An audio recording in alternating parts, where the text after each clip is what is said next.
జూబ్లీహిల్స్ ఉప ఎన్నికలకు సంబంధించి అయితే మాత్రం కౌంటింగ్ అయితే జరుగుతుంది. అంటే దాదాపు 5 రౌండ్లు పూర్తయినాయి.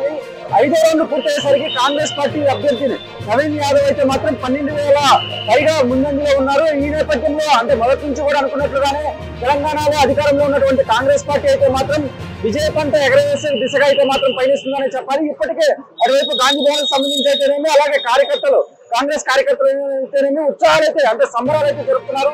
వారు ఉత్సాహభరితంగా కూడా సంబరాలు అటువైపు డప్పుల వాయిద్యాల మధ్య అయితే మాత్రం సంబరాలు కొనసాగిస్తున్నారు. మరోవైపు చూసుకున్నట్లయితే బీఆర్ఎస్ పార్టీ దాదాపు 12,000 ఓట్ల స్వల్పంగా అయితే మాత్రం తక్కువ దిశలో ఉంది. ఈ నేపథ్యంలో కాంగ్రెస్ పార్టీ దాదాపు 12,000కు పైగా కూడా ముందంజలో ఉంది. ఈ నేపథ్యంలో ముందుగానే అనుకున్నట్టు అటువైపు కాంగ్రెస్ పార్టీ మంత్రులు అయితేనేమి, కేబినెట్ మంత్రులు, అలాగే ఎంపీలు, ఎమ్మెల్సీలు వీళ్ళందరూ కూడా అంటే విజయ పంటకు ఎగరేస్తున్నారు. ప్రజాపాలనకు ప్రజలు సరైన తీర్పు ఇచ్చారని కూడా కొనియాడుతున్నారు. మరోవైపు చూసుకున్నట్లయితే నవీన్ యాదవ్ ఇంటి వద్ద అయితేనేమి, గాంధీ భవన్ అయితేనేమి సంబరాలు కొనసాగుతున్నాయి. ఇవి ఇప్పుడు అప్డేట్స్. జూబ్లీహిల్స్ ఉప ఎన్నికలకు సంబంధించి అయితే మాత్రం కౌంటింగ్ అయితే జరుగుతుంది. అంటే దాదాపు 5 రౌండ్లు పూర్తయినాయి. 5వ రౌండ్ పూర్తయ్యేసరికి కాంగ్రెస్ పార్టీ అభ్యర్థిని నవీన్ యాదవ్ అయితే మాత్రం 12,000 పైగా ముందంజలో ఉన్నారు. ఈ నేపథ్యంలో అంటే మొదటి నుంచి కూడా అనుకున్నట్లుగానే తెలంగాణలో అధికారంలో ఉన్నటువంటి కాంగ్రెస్ పార్టీ అయితే మాత్రం విజయ పంట ఎగరవేసే దిశగా అయితే మాత్రం పయనిస్తుందని చెప్పాలి. ఇప్పటికే అటువైపు గాంధీ భవన్ సంబంధించి అయితేనేమి, అలాగే కాంగ్రెస్ కార్యకర్తలు అయితేనేమి ఉత్సాహాలు అయితే అంటే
జూబ్లీహిల్స్ ఉప ఎన్నికల కౌంటింగ్ దాదాపు ముగింపు దశకు వచ్చిందనే చెప్పాలి. ఇప్పటి వరకు 7 రౌండ్లు పూర్తయ్యాయి.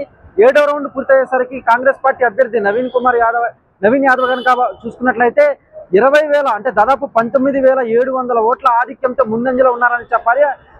7వ రౌండ్ పూర్తయ్యేసరికి నవీన్ యాదవ్ 4,000 ఓట్ల పైచిలకైతే మాత్రం ఆ ఓట్ల ఆధిక్యంలో ఉన్నారు. మొత్తం మీద కనుక మనం చూసుకున్నట్లయితే ఇప్పటికే కాంగ్రెస్ పార్టీ మంత్రులు అయితేనేమి, అటువైపు గాంధీ భవన్ అయితేనేమి సంబరాలు అయితే జరుపుతున్నారు. అటువైపు కార్యకర్తలు అయితేనేమి, నాయకులు అయితేనేమి, మరీ ముఖ్యంగా కేబినెట్ మంత్రులు పొన్నం ప్రభాకర్, మంత్రి వాకిటి శ్రీహరి వీరందరూ కూడా అంటే మంత్రి వివేక్ వీరందరూ కూడా స్వీట్లు తినిపించుకొని మరి సంబరాలు జరుపుకుంటున్నారు. మరోవైపు చూసుకున్నట్లయితే ఇప్పటికే నందినగర్కి అయితే మాత్రం కేటీఆర్ చేరుకున్నారు. అంటే జూబ్లీహిల్స్ కు సంబంధించి అయితే మాత్రం మాగంటి సునీత ఓటమి దాదాపు ఖరారైనట్టే చెప్పాలి. ఇప్పటి వరకు 7 రౌండ్లు పూర్తయ్యాయి. మరికొద్ది క్షణాల్లోనే పూర్తి ఫలితాలు అయితే విడుదలవుతున్న అవకాశం కనిపిస్తుంది. జూబ్లీహిల్స్ ఉప ఎన్నికల కౌంటింగ్ దాదాపు ముగింపు దశకు వచ్చిందనే చెప్పాలి. ఇప్పటి వరకు 7 రౌండ్లు పూర్తయ్యాయి. 7వ రౌండ్ పూర్తయ్యేసరికి కాంగ్రెస్ పార్టీ అభ్యర్థి నవీన్ యాదవ్ కనుక చూసుకున్నట్లయితే 20,000 అంటే దాదాపు 19,700 ఓట్ల ఆధిక్యంతో ముందంజలో ఉన్నారని చెప్పాలి. 7వ రౌండ్ పూర్తయ్యేసరికి నవీన్ యాదవ్ 4,000 ఓట్ల పైచిలకైతే మాత్రం ఆ ఓట్ల ఆధిక్యంలో ఉన్నారు. మొత్తం మీద కనుక మనం చూసుకున్నట్లయితే ఇప్పటికే కాంగ్రెస్ పార్టీ మంత్రులు అయితేనేమి, అటువైపు గాంధీ భవన్ అయితేనేమి సంబరాలు అయితే జరుపుతున్నారు. అటువైపు కార్యకర్తలు అయితేనేమి, నాయకులు అయితేనేమి, మరీ ముఖ్యంగా కేబినెట్ మంత్రులు పొన్నం ప్రభాకర్, మంత్రి వాకిటి శ్రీహరి వీరందరూ కూడా అంటే మంత్రి వివేక్ వీరందరూ కూడా స్వీట్లు తినిపించుకొని మరి సంబరాలు జరుపుకుంటున్నారు. మరోవైపు చూసుకున్నట్లయితే ఇప్పటికే నందినగర్కి అయితే మాత్రం కేటీఆర్ చేరుకున్నారు. అంటే జూబ్లీహిల్స్ కు సంబంధించి అయితే మాత్రం మాగంటి సునీత ఓటమి దాదాపు ఖరారైనట్టే చెప్పాలి. ఇప్పటి వరకు 7 రౌండ్లు పూర్తయ్యాయి. మరికొద్ది క్షణాల్లోనే పూర్తి ఫలితాలు అయితే విడుదలవుతున్న అవకాశం కనిపిస్తుంది. జూబ్లీహిల్స్ ఉప ఎన్నికల కౌంటింగ్ దాదాపు ముగింపు దశకు వచ్చిందనే చెప్పాలి. ఇప్పటి వరకు 7 రౌండ్లు పూర్తయ్యాయి. 7వ రౌండ్ పూర్తయ్యేసరికి కాంగ్రెస్ పార్టీ అభ్యర్థి నవీన్ యాదవ్ కనుక చూసుకున్నట్లయితే 20,000 అంటే దాదాపు 19,700 ఓట్ల ఆధిక్యంతో ముందంజలో ఉన్నారని చెప్పాలి. 7వ రౌండ్ పూర్తయ్యేసరికి నవీన్ యాదవ్ 4,000 ఓట్ల పైచిలకైతే మాత్రం ఆ ఓట్ల ఆధిక్యంలో ఉన్నారు. మొత్తం మీద కనుక మనం చూసుకున్నట్లయితే ఇప్పటికే కాంగ్రెస్ పార్టీ మంత్రులు అయితేనేమి, అటువైపు గాంధీ భవన్ అయితేనేమి సంబరాలు అయితే జరుపుతున్నారు. అటువైపు కార్యకర్తలు అయితేనేమి, నాయకులు అయితేనేమి, మరీ ముఖ్యంగా కేబినెట్ మంత్రులు పొన్నం ప్రభాకర్, మంత్రి వాకిటి శ్రీహరి వీరందరూ కూడా అంటే మంత్రి వివేక్ వీరందరూ కూడా స్వీట్లు తినిపించుకొని మరి సంబరాలు జరుపుకుంటున్నారు. మరోవైపు చూసుకున్నట్లయితే ఇప్పటికే నందినగర్కి అయితే మాత్రం కేటీఆర్ చేరుకున్నారు. అంటే జూబ్లీహిల్స్ కు సంబంధించి అయితే మాత్రం మాగంటి సునీత ఓటమి దాదాపు ఖరారైనట్టే చెప్పాలి. ఇప్పటి వరకు 7 రౌండ్లు పూర్తయ్యాయి. మరికొద్ది క్షణాల్లోనే పూర్తి ఫలితాలు అయితే విడుదలవుతున్న అవకాశం కనిపిస్తుంది. జూబ్లీహిల్స్ ఉప ఎన్నికల కౌంటింగ్ దాదాపు ముగింపు దశకు వచ్చిందనే చెప్పాలి. ఇప్పటి వరకు 7 రౌండ్లు పూర్తయ్యాయి. 7వ రౌండ్ పూర్తయ్యేసరికి కాంగ్రెస్ పార్టీ అభ్యర్థి నవీన్ యాదవ్ కనుక చూసుకున్నట్లయితే 20,000 అంటే దాదాపు 19,700 ఓట్ల ఆధిక్యంతో ముందంజలో ఉన్నారని చెప్పాలి. 7వ రౌండ్ పూర్తయ్యేసరికి నవీన్ యాదవ్ 4,000 ఓట్ల పైచిలకైతే మాత్రం ఆ ఓట్ల ఆధిక్యంలో ఉన్నారు. మొత్తం మీద కనుక మనం చూసుకున్నట్లయితే ఇప్పటికే కాంగ్రెస్ పార్టీ మంత్రులు అయితేనేమి, అటువైపు గాంధీ భవన్ అయితేనేమి సంబరాలు అయితే జరుపుతున్నారు. అటువైపు కార్యకర్తలు అయితేనేమి, నాయకులు అయితేనేమి, మరీ ముఖ్యంగా కేబినెట్ మంత్రులు పొన్నం ప్రభాకర్, మంత్రి వాకిటి శ్రీహరి వీరందరూ కూడా అంటే మంత్రి వివేక్ వీరందరూ కూడా స్వీట్లు తినిపించుకొని మరి సంబరాలు జరుపుకుంటున్నారు. మరోవైపు చూసుకున్నట్లయితే ఇప్పటికే నందినగర్కి అయితే మాత్రం కేటీఆర్ చేరుకున్నారు. అంటే జూబ్లీహిల్స్ కు సంబంధించి అయితే మాత్రం మాగంటి సునీత ఓటమి దాదాపు ఖరారైనట్టే చెప్పాలి. ఇప్పటి వరకు 7 రౌండ్లు పూర్తయ్యాయి. మరికొద్ది క్షణాల్లోనే పూర్తి ఫలితాలు అయితే విడుదలవుతున్న అవకాశం కనిపిస్తుంది. జూబ్లీహిల్స్ ఉప ఎన్నికల కౌంటింగ్ దాదాపు ముగింపు దశకు వచ్చిందనే చెప్పాలి. ఇప్పటి వరకు 7 రౌండ్లు పూర్తయ్యాయి. 7వ రౌండ్ పూర్తయ్యేసరికి కాంగ్రెస్ పార్టీ అభ్యర్థి నవీన్ యాదవ్ కనుక చూసుకున్నట్లయితే 20,000 అంటే దాదాపు 19,700 ఓట్ల ఆధిక్యంతో ముందంజలో ఉన్నారని చెప్పాలి. 7వ రౌండ్ పూర్తయ్యేసరికి నవీన్ యాదవ్ 4,000 ఓట్ల పైచిలకైతే మాత్రం ఆ ఓట్ల ఆధిక్యంలో ఉన్నారు. మొత్తం మీద కనుక మనం చూసుకున్నట్లయితే ఇప్పటికే కాంగ్రెస్ పార్టీ మంత్రులు అయితేనేమి, అటువైపు గాంధీ భవన్ అయితేనేమి సంబరాలు అయితే జరుపుతున్నారు. అటువైపు కార్యకర్తలు అయితేనేమి, నాయకులు అయితేనేమి, మరీ ముఖ్యంగా కేబినెట్ మంత్రులు పొన్నం ప్రభాకర్, మంత్రి వాకిటి శ్రీహరి వీరందరూ కూడా అంటే మంత్రి వివేక్ వీరందరూ కూడా స్వీట్లు తినిపించుకొని మరి సంబరాలు జరుపుకుంటున్నారు. మరోవైపు చూసుకున్నట్లయితే ఇప్పటికే నందినగర్కి అయితే మాత్రం కేటీఆర్ చేరుకున్నారు. అంటే జూబ్లీహిల్స్ కు సంబంధించి అయితే మాత్రం మాగంటి సునీత ఓటమి దాదాపు ఖరారైనట్టే చెప్పాలి. ఇప్పటి వరకు 7 రౌండ్లు పూర్తయ్యాయి. మరికొద్ది క్షణాల్లోనే పూర్తి ఫలితాలు అయితే విడుదలవుతున్న అవకాశం కనిపిస్తుంది. జూబ్లీహిల్స్ ఉప ఎన్నికల కౌంటింగ్ దాదాపు ముగింపు దశకు వచ్చిందనే చెప్పాలి. ఇప్పటి వరకు 7 రౌండ్లు పూర్తయ్యాయి. 7వ రౌండ్ పూర్తయ్యేసరికి కాంగ్రెస్ పార్టీ అభ్యర్థి నవీన్ యాదవ్ కనుక చూసుకున్నట్లయితే 20,000 అంటే దాదాపు 19,700 ఓట్ల ఆధిక్యంతో ముందంజలో ఉన్నారని చెప్పాలి. 7వ రౌండ్ పూర్తయ్యేసరికి నవీన్ యాదవ్ 4,000 ఓట్ల పైచిలకైతే మాత్రం ఓట్ల ఆధిక్యంలో ఉన్నారు. మొత్తం మీద కనుక మనం చూసుకున్నట్లయితే ఇప్పటికే కాంగ్రెస్ పార్టీ మంత్రులు అయితేనేమి, అటువైపు గాంధీ భవన్ అయితేనేమి సంబరాలు అయితే జరుపుతున్నారు. అటువైపు కార్యకర్తలు అయితేనేమి, నాయకులు అయితేనేమి, మరీ ముఖ్యంగా కేబినెట్ మంత్రులు పొన్నం ప్రభాకర్, మంత్రి వాకిటి శ్రీహరి వీరందరూ కూడా అంటే మంత్రి వివేక్ వీరందరూ కూడా స్వీట్లు తినిపించుకొని మరి సంబరాలు జరుపుకుంటున్నారు. మరోవైపు చూసుకున్నట్లయితే ఇప్పటికే నందినగర్ అయితే మాత్రం కేటీఆర్ చేరుకున్నారు. అంటే జూబ్లీ హిల్స్ కు సంబంధించి అయితే మాత్రం మాగంటి సునీత ఓటమి దాదాపు ఖరారైనట్టే చెప్పాలి. ఇప్పటి వరకు 7 రౌండ్లు పూర్తయ్యాయి. మరికొద్ది క్షణాల్లోనే పూర్తి ఫలితాలు అయితే విడుదలవుతున్న అవకాశం కనిపిస్తుంది. జూబ్లీ హిల్స్ ఉప ఎన్నికల కౌంటింగ్ దాదాపు ముగింపు దశకు వచ్చిందనే చెప్పాలి. ఇప్పటి వరకు 7 రౌండ్లు పూర్తయ్యాయి. 7వ రౌండ్ పూర్తయ్యేసరికి కాంగ్రెస్ పార్టీ అభ్యర్థి నవీన్ యాదవ్ కనుక చూసుకున్నట్లయితే 20,000 అంటే దాదాపు 19,700 ఓట్ల ఆధిక్యంతో ముందంజలో ఉన్నారని చెప్పాలి. 7వ రౌండ్ పూర్తయ్యేసరికి నవీన్ యాదవ్ 4,000 ఓట్ల పైచిలకైతే మాత్రం ఓట్ల ఆధిక్యంలో ఉన్నారు. మొత్తం మీద కనుక మనం చూసుకున్నట్లయితే ఇప్పటికే కాంగ్రెస్ పార్టీ మంత్రులు అయితేనేమి, అటువైపు గాంధీ భవన్ అయితేనేమి సంబరాలు అయితే జరుపుతున్నారు. అటువైపు కార్యకర్తలు అయితేనేమి, నాయకులు అయితేనేమి, మరీ ముఖ్యంగా కేబినెట్ మంత్రులు పొన్నం ప్రభాకర్, మంత్రి వాకిటి శ్రీహరి వీరందరూ కూడా అంటే మంత్రి వివేక్ వీరందరూ కూడా స్వీట్లు తినిపించుకొని మరి సంబరాలు జరుపుకుంటున్నారు. మరోవైపు చూసుకున్నట్లయితే ఇప్పటికే నందినగర్ అయితే మాత్రం కేటీఆర్ చేరుకున్నారు. అంటే జూబ్లీ హిల్స్ కు సంబంధించి అయితే మాత్రం మాగంటి సునీత ఓటమి దాదాపు ఖరారైనట్టే చెప్పాలి. ఇప్పటి వరకు 7 రౌండ్లు పూర్తయ్యాయి. మరికొద్ది క్షణాల్లోనే పూర్తి ఫలితాలు అయితే విడుదలవుతున్న అవకాశం కనిపిస్తుంది. జూబ్లీ హిల్స్ ఉప ఎన్నికల కౌంటింగ్ దాదాపు ముగింపు దశకు వచ్చిందనే చెప్పాలి. ఇప్పటి వరకు 7 రౌండ్లు పూర్తయ్యాయి. 7వ రౌండ్ పూర్తయ్యేసరికి కాంగ్రెస్ పార్టీ అభ్యర్థి నవీన్ యాదవ్ కనుక చూసుకున్నట్లయితే 20,000 అంటే దాదాపు 19,700 ఓట్ల ఆధిక్యంతో ముందంజలో ఉన్నారని చెప్పాలి. 7వ రౌండ్ పూర్తయ్యేసరికి నవీన్ యాదవ్ 4,000 ఓట్ల పైచిలకైతే మాత్రం ఓట్ల ఆధిక్యంలో ఉన్నారు. మొత్తం మీద కనుక మనం చూసుకున్నట్లయితే ఇప్పటికే కాంగ్రెస్ పార్టీ మంత్రులు అయితేనేమి, అటువైపు గాంధీ భవన్ అయితేనేమి సంబరాలు అయితే జరుపుతున్నారు. అటువైపు కార్యకర్తలు అయితేనేమి, నాయకులు అయితేనేమి, మరీ ముఖ్యంగా కేబినెట్ మంత్రులు పొన్నం ప్రభాకర్, మంత్రి వాకిటి శ్రీహరి వీరందరూ కూడా అంటే